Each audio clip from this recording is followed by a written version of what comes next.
America goes to war. Men of the Army, Navy, and Marines reinforce the battlefronts on 6 continents to save the homes and ideals of free men from Axis domination. In Ireland, United States fighting men who have safely crossed the submarine-infested Atlantic strengthen their ever-increasing ranks. Yanks on the march on Irish sod. The worldwide conflict brings intrepid American airmen to China's heroic fighting front.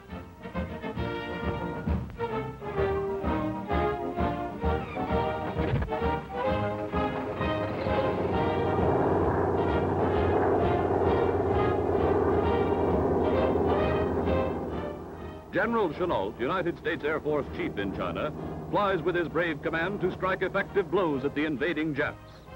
Later, with Colonel Scott, he observes his men in action. 10,000 miles from home, men and supplies pour in through India, the last doorway to China.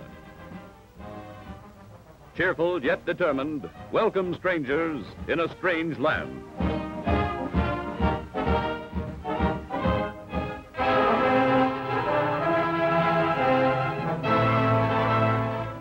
Off the coast of Alaska, jutting sharply into the Pacific and the slate-gray Bering Sea, lie the bleak Aleutian Islands. Here, Jap airmen bomb American soil and ships.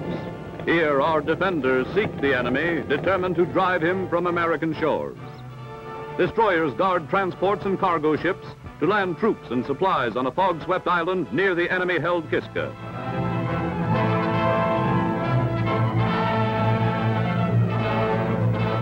Men, stores, and ammunition pour in for the Battle of the Aleutians, a battle that Americans must win.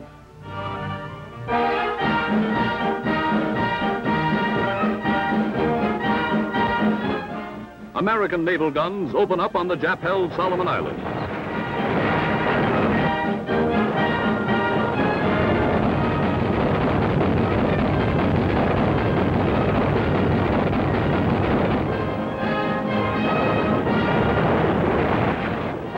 At Guadalcanal, United States Marines in a swift, surprise invasion add new glories to the fighting career of their illustrious corps.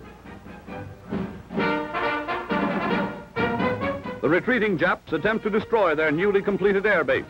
It is quickly captured by the Leathernecks and renamed Henderson Field.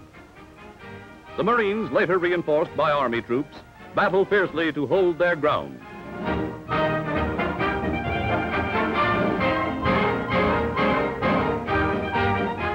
Some of the enemy escape in a hurry. Others get out of the fight as prisoners.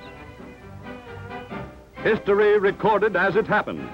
The Marines are the first to raise the American flag on enemy territory.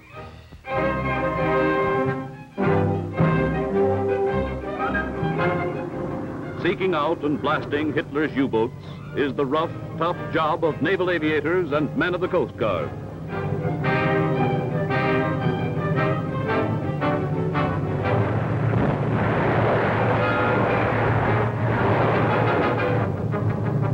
Hundreds of ships, including vitally needed tankers, are hit, burned, and sunk, victims of prowling enemy submarines. American waters become a battlefront. In the Caribbean, more ships run foul the enemy fire, but greater combat action gets results as convoys steam through to their destinations.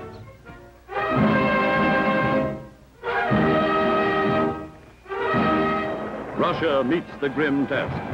Despite repeated attacks by crushing panzer units, pushing on desperately toward the Caucasus and into the streets of Stalingrad, Marshal Semyon Timoshenko's relentless armies take a terrific toll of the enemy and upset his invasion timetable. The Russians meet the Nazis in close and often hand-to-hand fighting. A German sniper is picked off by a Soviet sharpshooter. Another Nazi tries to surrender, but too late.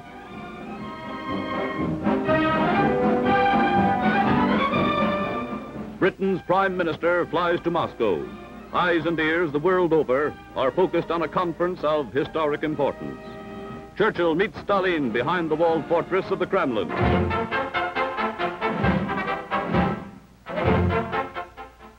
Rio de Janeiro, nerve center of the largest country in South America, is the scene of a history-making demonstration. All-out war is declared as a result of the ruthless Axis attacks on Brazilian ships and an appalling loss of lives. Brazil goes to war.